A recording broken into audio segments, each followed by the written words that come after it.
And moving on, if you've been feeling moody lately, it could be a problem with your joints, a doctor explains.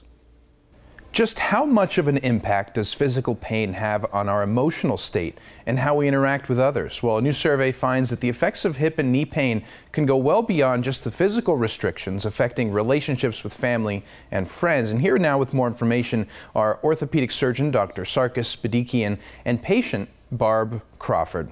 Thank you both so much for joining us today. Thank you for having us. Thank you. Of course. So doctor, starting with you, what are some common causes of joint and knee pain? Well, the most common cause of joint and hip pain and knee pain would be osteoarthritis. It affects more than 30 million Americans. It's a degenerative process, so it causes wear and tear of our joints. People tend to have joint pain and stiffness, and this gradually gets worse over time. And zoning into how it affects women specifically, can you sort of delve into that a bit more? Yes, a recent survey commissioned by Depew Synthes looked at joint pain in women ages 45 to 65.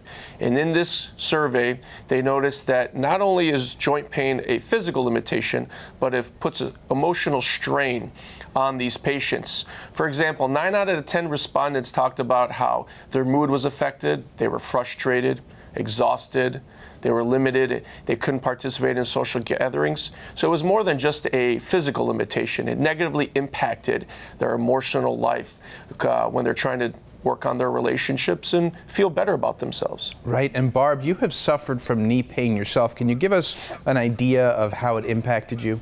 I was in my 50s when I was debilitated with knee pain caused by osteoarthritis. So my day ended up revolving around what my knees could handle. And most of the time I had to set things out and say no to doing certain activities because of the condition my knees were in. So that got depressing. And then my relationships with family and friends suffered. My relationship with my husband, even with intimacy, suffered. My relationships with my family, being a grandma, I would have to set a lot of activities out, and then it just became expected that grandma wouldn't be involved. Then I really wasn't even babysitting my grandkids because I couldn't keep up with them.